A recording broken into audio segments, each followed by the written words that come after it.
बोलना, है ना। सम्यक वाचा, जब हमने कोई संकल्प ले लिया है तो उसको कृति में लाना है। ये संकल्प हमने कहाँ लिया है, ये किस लेवल पर हो रहा है, ये हो रहा है मानसिक स्तर पर, या हम कहेंगे चित्त में। कहाँ हो रहा है, चित्त में हो रहा है ना। ये सोचने का काम है, ये सोचने वाला काम है। नजरिया यहाँ से आता है, दृष्टिकोण यहाँ से आता है, संकल्प भी यहाँ चित्त में लिया जाता है। तो ये मानसिक स्तर पर काम होता है। लेकिन आगे जो हमने सोचा है उसको यहाँ कृति में लाना है। क्या बोलेंगे इसको, अपने कार्यों में कृति में, कृति लाना। जो सोचा वो कृति में लाना, रचना करना, निर्माण करना, यानी कर्म करना। किससे कर्म करना है, सबसे पहले वाचा से। वाचा से हम क्या बोलेंगे इसको, वाणी, वाणी बोलेंगे, आवाज, बोली। ये भी शरीर का एक भाग है ना। तो इसमें शरीर आ जाता है, या देह से या काया से, ठीक है। ये भी शरीर का भाग है, लेकिन ये चित्त है। और फिर उससे थोड़ा नीचे आ रहे हैं तो यहाँ से वाणी है हमारी, है ना। यहाँ से लेकर यहाँ तक ये वाणी है। और कुछ और आगे बढ़ेंगे तो आएगा सम्यक कर्म। क्या आएगा यहाँ पर, सम्यक कर्म। और आगे बढ़ेंगे तो आएगा सम्यक आजीविका। ये तीनों चीजें किससे हो रही है, देह से हो रही है। देह में वाचा भी आ गया, कर्म भी आ गया, आजीविका भी आ गया। अब वाचा में देखते हैं, हमने ये तय कर लिया है कि हम बिजनेस करेंगे। क्या सम्यक संकल्प किया है, अपनी आजीविका, है ना। आजीविका में आता है बिजनेस करना। हमने सोचा कि हम कोई बिजनेस कर लेते हैं, ये सम्यक संकल्प किया। अब हमारे पास में लोग आते हैं तो हम उनके साथ में अच्छी भाषा का प्रयोग नहीं करते हैं, सही भाषा का प्रयोग नहीं करते। आए तो आए, गए तो गए। किसी ने बोला कि मुझे ये नहीं, ये दिखाओ, ये नहीं, वो दिखाओ, वो नहीं, वो दिखाओ, तो हम क्या करते हैं, लेना है कि नहीं लेना है, कितना दिखाए तुमको, इस तरह से भाषा करेंगे तो क्या वो ग्राहक रुकेगा, वो उस चीज को खरीदेगा? क्यों नहीं खरीदेगा? क्योंकि हमने अच्छी भाषा का प्रयोग नहीं किया, अच्छी वाणी का प्रयोग नहीं किया। फिर वो बोलता है कि नहीं, इतने में नहीं, इतने में दो। तो फिर हमारे मुंह से कठोर शब्द निकलते हैं या गाली निकलती है, नहीं लेना है तो आए क्यों, इस तरह की भाषा बोलते हैं। तो हम सही बात काम कर रहे हैं क्या? हमारा बिजनेस चलेगा क्या? बिल्कुल नहीं चलेगा। ऐसे ही हम कई तरह के सम्यक संकल्प कर लेते हैं कि हम ये करेंगे, वो करेंगे, लेकिन हमारे सारे काम सक्सेस नहीं होते हैं, फेल हो जाते हैं, क्योंकि हमें कम्युनिकेशन स्किल नहीं मालूम। कैसे किसी से कम्युनिकेट करे, कैसे किसी से संवाद करे, किस तरह की भाषा का प्रयोग करे, किस तरह के शब्दों का इस्तेमाल करे, ये हमें नहीं आता है। इसलिए हमारे काम सारे फेल हो जाते हैं। मतलब हम फिर यहाँ आ जाते हैं। कहाँ आ जाते हैं? ये यहाँ पर वाचा हमने खराब की तो हमको जैसे सांप निकलता है ना, सांप सीढ़ी में, वैसे वो सांप निकलता है और ऐसे ऐसे करके फिर नीचे आ जाते हैं, गिर जाते हैं, वापस सम्यक दृष्टि पे आ जाते हैं। क्योंकि सम्यक दृष्टि इसमें भी होनी चाहिए कि हम किस तरह की भाषा का प्रयोग करेंगे तो हमारा बिजनेस अच्छा चलेगा, उसके लिए भी सम्यक दृष्टि होनी चाहिए।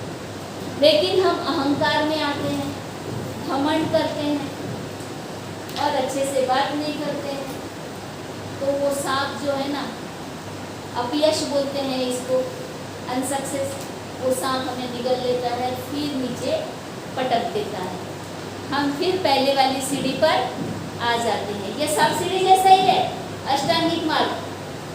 अगर हमारा कहीं भी गलत हो रहा है तो हम नीचे पटक दिए जाते हैं। मतलब ये स्टेप के बाद ये स्टेप सही होना चाहिए, ये स्टेप के बाद ये स्टेप सही होना चाहिए। हमारे घर में ही हम कहते हैं कि अच्छी सुख शांति होनी चाहिए, हमारे रिलेशन अच्छे होने चाहिए, लेकिन थोड़ा सा कुछ गड़बड़ हो जाता है तो हमारा भाषा पे कंट्रोल नहीं रहता है। हम चीट करते हैं, गाली गलौज करते हैं, एक दूसरे को दोषारोपण करते रहते हैं, फिर विवाद उत्पन्न हो जाता है और हमारे रिश्ते जो अच्छे बनते रहते हैं वो बनते बनते फिर बिगड़ जाते हैं और फिर हम पहली सीढ़ी पे आ जाते हैं। ऐसा होता है ना? बहुत बार ऐसा ही होता है। तो हमें इसको बनाए रखना है, सम्यक वाचा को। हमारे माइंड पर नियंत्रण रहना चाहिए, विपरीत परिस्थितियों में भी नियंत्रण रहना चाहिए। बहुत बार विपरीत परिस्थितियां आती है और अगर हम यहाँ वाचा पर कंट्रोल नहीं करते हैं तो हम हार जाते हैं, आगे बढ़ने की बजाय पीछे आते हैं। गाली देना, निंदा करना, चुगली करना, अपशब्दों का प्रयोग करना, ये सब सम्यक वाचा में नहीं आता है। वो उसको हम बोलेंगे गलत भाषा बोलेंगे। क्या बोलेंगे? गलत भाषा या गलत वाचा बोलेंगे। तो तुमने देखा है बहुत सारे लोग बहुत मीठा मीठा बोलते हैं, बहुत प्यार से बोलते हैं, बहुत मीठा बोलते हैं, हमको पता भी नहीं चलता कि उसके मन में क्या है। हमको अच्छे लगते हैं लोग, हम क्या कहते हैं, हमारी मम्मी हमको बहुत डांट डांट के बात करती है, इसलिए मम्मी का गुस्सा आता है। लेकिन जो पड़ोस की आंटी आती है ना, वो बहुत मीठा मीठा बोलती है, इसलिए वो आंटी ज़्यादा प्यारी लगती है, लेकिन वो आंटी के मन में क्या है पता ही नहीं चलता। तो वो आंटी सक्सेस हो जाती है मीठा मीठा बोल के। जो बेचने वाले होते हैं ना, वो मीठा मीठा बोल के अपना माल बेच देते हैं, हमको पता भी नहीं चलता हमने कैसे महंगा माल खरीद लिया है। तो मीठा बोलने के बहुत फायदे। हमारे देश में सदियों से जो लोग शासन कर रहे हैं ना, उन्होंने सम्यक वाणी पे बहुत ध्यान दिया है। आज हमारा ही आदमी जो अपने आप को बुद्धिस्ट कहता है, हमारे पास से गुजरता है या हमारे पास में बात करने के लिए आता है तो जय भीम नहीं बोलता है, नमस्कार नहीं करता है। लेकिन कोई दूसरे समाज का आ जाए ना तो इसलिए चीवर देख के जय भीम बोल देता है और वहीं पे वो दिल जीत लेता है। हमारे लोगों के दुकान में जाते हैं ना तो वो जय भीम नहीं बोलते हैं। हम दूसरे समाज की दुकान में जाते हैं ना, उनको अपना माल बेचना है, वो भले दिल से ना मानते हो, लेकिन वो उसका उपयोग कैसे करते हैं, मतलब वो अपने अहंकार को बाजू में रखते हैं।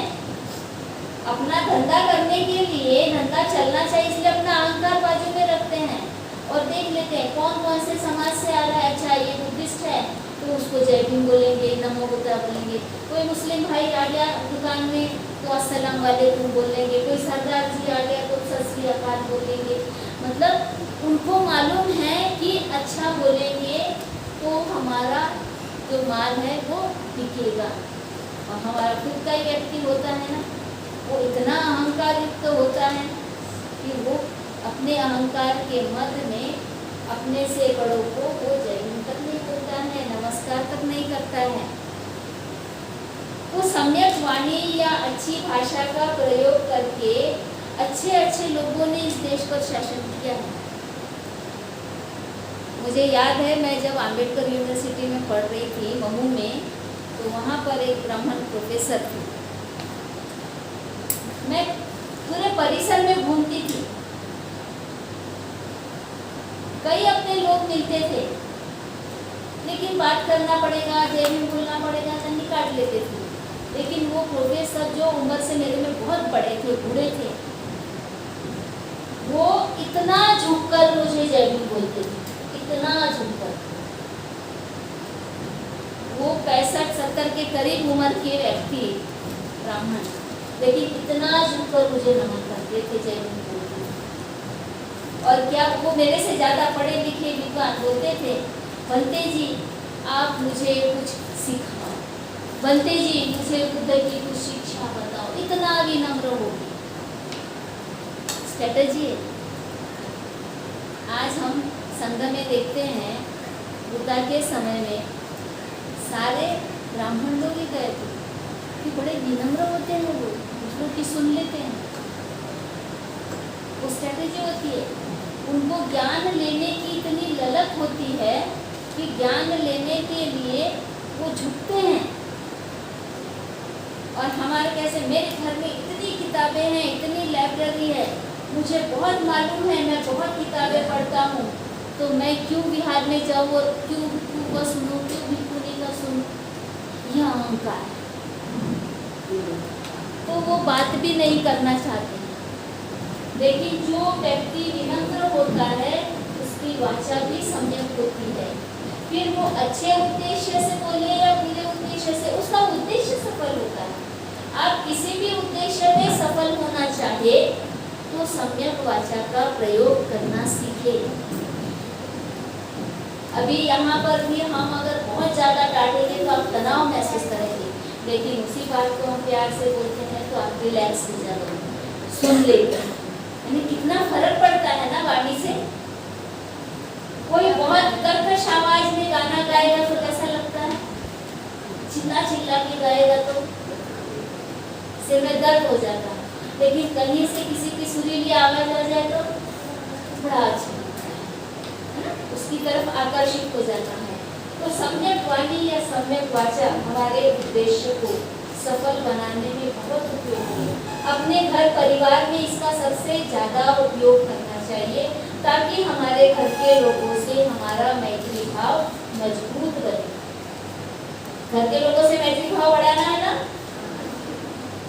वो सबसे ज़्यादा हमारे क्लोज है, उन्हें हमारी सबसे ज़्यादा फिक्र है, हमें उनकी सबसे ज़्यादा फिक्र है, हम उनका अच्छा चाहते हैं, तो उनके साथ में कभी भी कठोर वाणी या अपशब्दों में नहीं बोलने का संकल्प बोलते लेना चाहिए। ठीक है। अब ये वाचा, जैसे हमने वाचा का उपयोग किया वैसे ही कर्म का भी उपयोग करना है। बड़ी नम्रता से कर्म करना है, अच्छे कर्म करना है, कुशल कर्म करना है। जितने भी 5 शील में आपने सीखा ना कर्म, जो 5 शील बताए गए हैं, चोरी नहीं करेंगे, हत्या नहीं करेंगे, हिंसा नहीं करेंगे, गाली गलौज नहीं करेंगे, हाँ, और झूठ नहीं बोलेंगे, नशा नहीं करेंगे। तो ये सारे जो शील है ना, ये सम्यक कर्म में आते हैं। इन शीलों का पालन हमें करना चाहिए। जब भी हम शीलों का पालन करते हैं तो हम किसी भी क्षेत्र में रहे हमें सफलता मिलती है। हम लोग और सफलता की सीढ़ियाँ चढ़ते चले जाते हैं। किसी को लगता है कि झूठ बोल के हम सफल होंगे, किसी को लगता है कि शॉर्टकट मार के सफल होंगे, गलत काम करके सफल होंगे। आजकल तो चोर मौसेरे भाई जैसा काम चलता है, भ्रष्टाचार करते हैं। 5 रुपए की वस्तु 20 रुपए में बेचेंगे, भाई ऊपर के जो पैसे हैं ना 15 रुपए, वो आधे नहीं आते, इस तरह से चोरी का काम करते हैं। ऐसा करने से कभी ना कभी तो वो पकड़ा जाता है और कहीं ना कहीं वो निकलता भी है। वो हमेशा डरा रहता है, वो हमेशा बेचैन रहता है, या जो पैसा बेईमानी से कमाया जाता है वो कभी ऐसा समय आ जाता है कि वो उतना पैसा भी कम पड़ता है। बेईमानी से कमाया हुआ पैसा कभी कभी काम भी नहीं आता है। तो ईमानदारी से कमाना चाहिए। यहाँ पर सम्यक आजीविका की बात आई है, आगे की स्टेप सम्यक आजीविका में खास करके ये बात बोली गई है कि हमने ऐसा काम धंधा करना चाहिए जो हमारे भी हित में हो और दूसरे के भी हित में हो। कोई पैसा कमाने के लिए कोई ऐसा गलत काम ना करे कि दूसरों को नुकसान हो रहा हो और मैं पैसा कमा रहा हूँ। आजकल बहुत सारे लोग ऐसे ही कर रहे हैं, दारू बेच रहे हैं। जो दारू बेच रहा है उसको तो पैसा मिल रहा है, वो पैसा कमा रहा है, लेकिन जो खरीद रहे हैं उसका कितना उसके घर में लड़ाई झगड़े हो रहे हैं, उसका पूरा परिवार बर्बाद होता है जो दारू खरीदता है और पीता है। बेचने वाला तो बिल्डिंग पे बिल्डिंग बनाए जा रहा है, तो इसको सम्यक आजीविका नहीं कहेंगे। हमारे संविधान में भी एक बात दी है कि कोई शस्त्र नहीं बेच सकता, कोई बारूद नहीं बेच सकता, वो गैर कानूनी होता है। शस्त्र बनाना, बारूद बनाना, उसको बेचना, ये सब गैर कानूनी है, अपराध है। क्यों? क्योंकि उसका उपयोग गलत काम के लिए किया जाता है ना। शस्त्र का उपयोग गलत काम के लिए किया जाता है, बारूद का उपयोग गलत काम के लिए, आतंकवाद फैलाने के लिए किया जाता है। इसलिए इसका धंधा करना गैर कानूनी होता है। और छोटी छोटी बात में गुटखा बेच रहे हैं, तंबाकू बेच रहे हैं, सिगरेट बेच रहे हैं, बीड़ी बेच रहे हैं, ये सारी चीजें सम्यक आजीविका में आएगी क्या? नहीं आएगी, क्योंकि उससे दूसरे लोगों की सेहत को हानि पहुंच रही है। तो सम्यक आजीविका उसे कहते हैं जिसमें अपना भी नुकसान न हो और दूसरे का भी नुकसान न हो। जो भी काम करे वो अच्छा काम करे, ईमानदारी से काम करे, ईमानदारी से पैसा कमाए।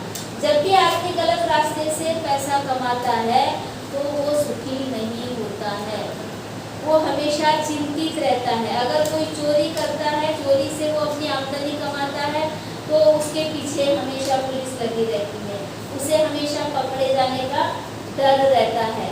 कोई किसी से कर्जा लेता है तो वो कर्जदार होता है, तो वो भी कभी सुखी नहीं होता है, हमेशा बेचैन रहता है।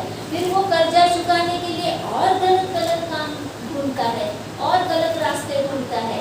इसकी टोपी उसके सर, उसकी टोपी उसके सर, इस तरह से गलत काम कर करके वो अपना कर्जा चुकाना चाहता है। पहले एक से लिया था, फिर दूसरे से लिया, तो उसके कितने दुश्मन तैयार हो जाते हैं, सब उसके पीछे लगते हैं फिर कि हमारा पैसा लौटा, हमारा पैसा लौटा। वो आदमी कभी सुखी नहीं होता है। ये उसके पराभव के कारण है, पराभव सूत्र ने दिया है, ये पराभव के कारण है। गलत काम धंधा करना, गलत कर्ज लेना और कर्जा नहीं चुकाना, ये सब लोग सुखी नहीं होते हैं। तो हमें अगर सुख की सीढ़ियाँ चढ़नी है तो हमारी आजीविका सम्यक होनी चाहिए, और उस आजीविका को पूरा करते हुए हमने सम्यक कर्म करना चाहिए और हमारी वाचा भी सही होनी चाहिए। अगर ये तीनों चीजें सही नहीं रहेगी तो हमें वो बड़ा वाला सांप, हार वाला, वो निगल लेगा और ऐसा ऐसा ऐसा ऐसा करके फिर नीचे पटक देगा, बोलेगा फिर से सोचो अपनी सोच पर, कहीं तुम्हारी सोच गलत तो नहीं है। शॉर्टकट मारने के चक्कर में, अमीर बनने के चक्कर में तुम दूसरों को नुकसान तो नहीं पहुंचा रहे हो, और दूसरों को नुकसान पहुंचाते पहुंचाते खुद को भी नुकसान पहुंचा लिए हो। तो तुम्हें सम्यक दृष्टि पे फिर से काम करना पड़ेगा। ये तीनों चीजों को क्या कहते हैं? ये जो 3 स्टेप्स है इसको कहते हैं शील। क्या कहते हैं? शील। पहले प्रज्ञा मानसिक स्तर पर आती है, और शील ये शरीर से करते हैं, देह से या काया से करते हैं। और ये कितने स्टेप्स हो गए? 1 2 3 4 5 स्टेप हम आगे बढ़ गए। अब और ज्यादा कसरत उससे ऊपर में है। जैसा जैसे हम ऊपर जाते हैं ना,